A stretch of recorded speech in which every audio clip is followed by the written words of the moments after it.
So this video is for OP4 of the gyroscope ring. So in this operation, we are going to be putting in the right hand 3/8/16, which is going to be 180 degrees from OP3. So basically all we're going to do is take this part and rotate it. So that fixture is going to ensure that these holes are exactly 180 degrees apart. Without this fixture, we would have it's still possible, but it would be a more difficult time, getting this part clocked correctly to get these holes exactly 180 degrees apart from one another, and vertical and straight and all that happy stuff. So look, I'm sure that you've already watched the video for OP3. That one goes into great detail on everything. And for this video, there's really no need for me to go into great detail on all this stuff, because it is literally the exact same code, other than we're going to be doing right hand threads instead of left hand. All right, so we've got the other one, OP3, that was left hand. All right, OP4, that's going to be right hand. All right, everything is the same.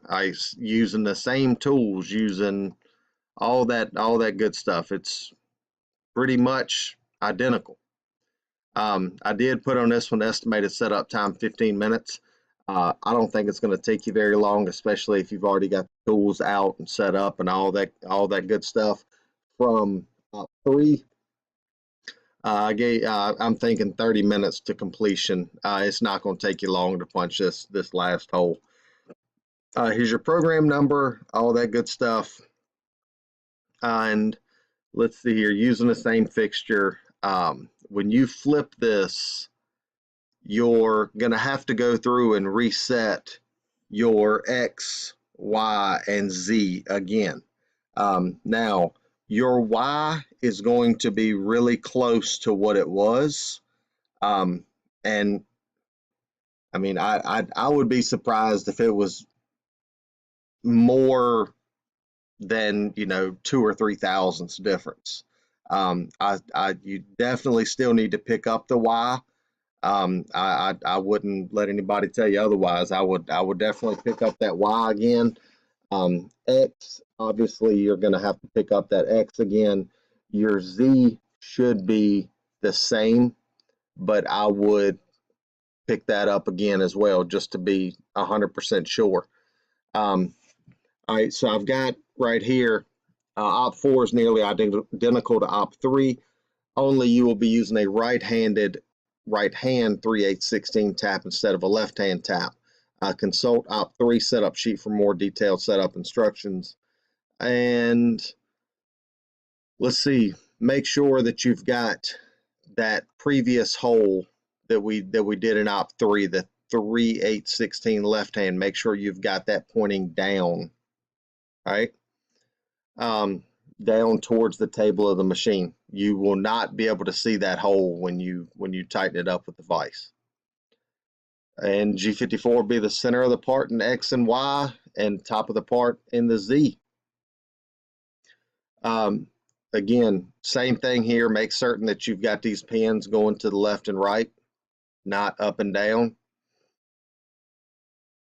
Cutting tools, again, all this stuff is the same. This one has changed. So you got 3 tools that are identical. All right, then you've just got this one, that 3/8/16. That's going to be a right hand tap now. All right, we can go through this, but it's all the same. You got your spot drill, you got your 5/16 drill.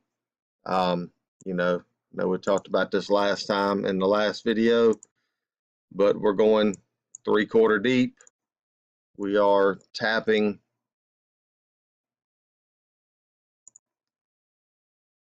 3/4 deep, and then we're deburring it. All right, so all that stuff is the same. All right, and tell you what, I'll go ahead and pull up that code.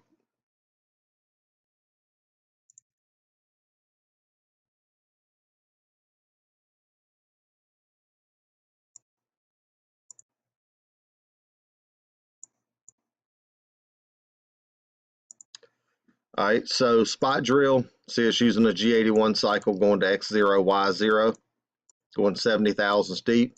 We talked about that in the last video. The next tool, tool 11, that's going to be using a G83. So it's going to be peck drilling at that same location, X0, Y0, going 3/4 deep. The peck is 60 thousandths per, and it's feeding at 10.7 inches a minute. A rigid tap, so again, same location, going 3/4 deep, feeding at 20 inches a minute. The spindle speed is 320. All right. And then you've got your deburring. All right, so you got your chamfer mill, that's 10,000 RPM, and that is going 70 deep. All right. Now, we talked in the last video about doing tool wear. You can always do tool wear if that chamfer comes in like it didn't clean up. But let's just say that you needed to go 5 thousandths deeper. Done. All right.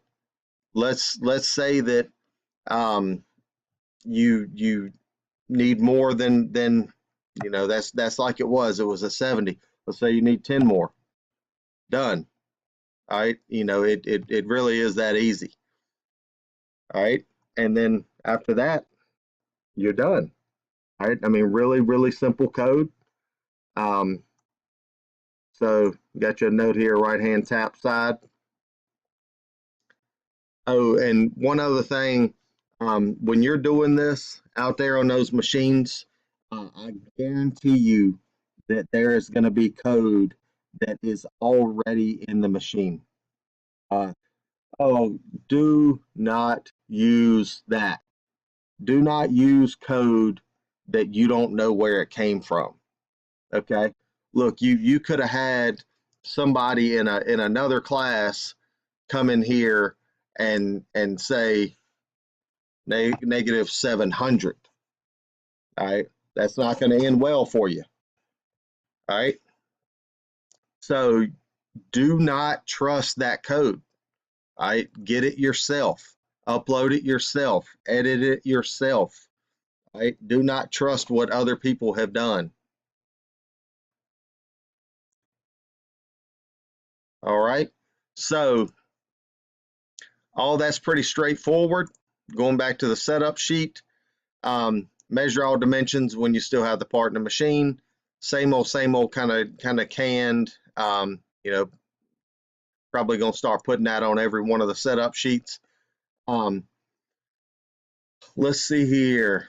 Again, if the drill mill did not clean up all the burrs on the top of the hole, you can use tool length wear on the tool offset page to lower the tool deeper into the part and make the chamfer larger. You can do that, or you can do what I just showed you and edit that code. This code is the same same as the last one, where if you need to change tool 10 to tool 8, and you need to change tool 11 to tool 16, whatever you got to do, just do it. All right, just rock on. Just make sure you have your H's and T's matching. All right, after inspecting the part in the machine and everything is acceptable, you can break your setup. This part should be ready for final cleanup, Scotch-Brite sanding, polishing, whatever you want to do with it. Once final cleanup is done and you're satisfied with everything, you can complete your QC sheet. That QC sheet is yet to be generated, so we gotta make that. So obviously I'm gonna have a link to it and all that stuff there. But when you finish with this part, I want you to think about all the work that you've got in this part. You're gonna have hours and hours and hours and all kind of learning that has happened in this part. And you do not want to turn this thing in with burrs on it. You do not want to turn this part in with mismatched finishes. You do not want to do that. Just take some time, give yourself an hour in the shop, and go grab some high grit sandpaper or emery paper and a good flat block, and some Scotch Brite, needle files, Swiss files, all that stuff. You want this part to be something that you're going to be proud of. All right. So just make every effort that you can to make this part look good. This is one of them that, once you finish this assembly, this whole gyroscope, we're hoping that you're going to be proud of this. We're hoping that you're going to want to show it off to people, and you don't want to show something off that looks like trash. So just spend a little time and make sure that your part is cleaned up. Now, I say this all the time, and a good looking part, a good, neat part, all right, a part that looks like it was thought out, a part that looks like it wasn't carved out of a, tractor axle with a rock, something that looks good. That starts before you put a tool on it. All right.